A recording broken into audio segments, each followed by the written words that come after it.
2015 में एक बहुत ही फेमस स्टडी हुआ जहाँ पे मिनोक्सिडिल एंड रोजमेरी ऑयल को कंपेयर करा गया था। एंड इसी स्टडी की वजह से इंटरनेट पे बहुत एक बड़ा क्लेम हो रहा है कि रोजमेरी वाटर हेयर ग्रोथ के लिए एक मेजर रोल प्ले करता है।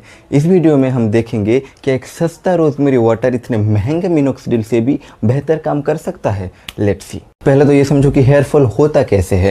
हेयर फॉलिकल्स का ग्रोथ साइकिल होता है जहाँ पे एक स्टेज है एनाजन, जिसको ग्रोथ फेज बोलते हैं। अब क्या होता है, पैटर्न बार्डलेस, मतलब जेनेटिकली जब हेयर फॉल होता है तो आपकी जो थिक हेयर फॉलिकल्स है वो धीरे धीरे स्लिम होता जाता है और भी थिक से थीन होता जाता है एंड उसके बाद सेड होने लगता है। आपको एक बात समझना पड़ेगा कि आपका सिर्फ हेयर फॉल नहीं हो रहा है, आपके हेयर फॉलिकल्स का बिहेवियर भी चेंज हो रहा है। इसीलिए सिर्फ शैम्पू चेंज करने से काम नहीं बनेगा। अब आते हैं मिनोक्सिडिल पर। मिनोक्सिडिल का इंपॉर्टेंट मैकेनिज्म समझते हैं। पहले तो ये कोई हर्बल चीज़ है नहीं, ये एक फार्माकोलॉजिकल मेडिसिन है एंड इसका एग्जैक्ट जो मैकेनिज्म है वो अभी भी क्लियर नहीं हुआ है, पर इसका एक इंपॉर्टेंट पाथवे है जो आपको समझना पड़ेगा। ये क्या करता है, तुम्हारे स्कैल्प में पोटेशियम चैनल्स को ओपन करता है। तुम्हारे हेयर फॉलिकल्स में जो एटीपी सेंसिटिव पोटेशियम चैनल्स है उसको इन्फ्लुएंस करता है। एंड स्टडी ने ये भी बताया है कि ये एनाजन के साथ भी लिंक। अगर डायरेक्टली बताऊं तो मिनोक्सिडिल तुम्हारे श्रेडेड हेयर फॉलिकल्स को ग्रोथ फेज में पुश करता है एंड ये ब्लड फ्लो भी इंक्रीज करता है तुम्हारे स्कैल्प में। अब रोजमेरी वाटर का मैकेनिज्म समझते हैं। इसमें बायोलॉजिकली एक्टिव कंपाउंड्स होते हैं जैसे कि कार्बोनिक एसिड,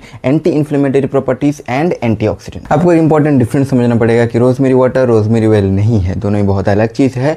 पर रोजमेरी खुद में एक नेचुरल डीएचटी ब्लॉकर है जो फॉलिकल्स में डीएचटी को ब्लॉक करके उसको ग्रो करने में हेल्प करता है। अगर दोनों का साइड इफेक्ट्स के बारे में बात करें तो मिनोक्सिडिल का कुछ साइड इफेक्ट्स है, पर ये ऑब्वियस नहीं है कि सबको होगा। हाँ, कुछ लोग एक्सपीरियंस करे हैं जैसे कि माइल्ड इरिटेशन, ड्राइनेस या इचिंग। टॉपिकल मिनोक्सिडिल में कई बार कॉन्टैक्ट डर्मेटाइटिस भी हो सकता है प्रोपाइल ग्लाइकोल की वजह से। रोजमेरी वाटर एक नेचुरल इंग्रेडिएंट है, इसीलिए इसका साइड इफेक्ट पोटेंशियली कम है, पर इसका मतलब ये नहीं कि बिल्कुल ही नहीं है। इसमें भी कई लोगों ने इरिटेशन एक्सपीरियंस करे हैं। एक बहुत ही बड़ा गलतफहमी ये है कि अगर आपका हेयर स्लाइटली ही थिन हुआ है या आपका जो क्राउन एरिया है वो स्लाइटली ही लेस डेंस हुआ है, अब इनिशियल स्टेजेस में हो हेयर फॉल का, तो वहाँ पे रोजमेरी वाटर ठीक है। पर अगर आपको हेवी शेडिंग हो रहे हैं एंड्रोजेनिक एलोपेसी की वजह से, तो वहाँ पे रोजमेरी वाटर थोड़ा रिस्की हो। अभी यार आपको मैं फाइनली बताऊं कि कौन सा अच्छा होगा, मिनोक्सिडिल या रोजमेरी वाटर।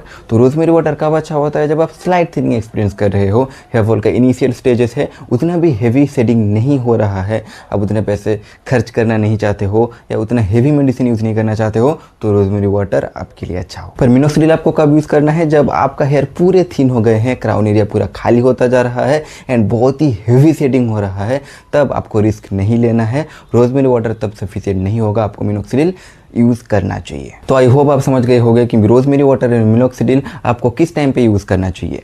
अगर आपको grooming and self care science के साथ समझना है then subscribe to my channel. तब तक मैं मिलता हूँ आपको नेक्स्ट वीडियो।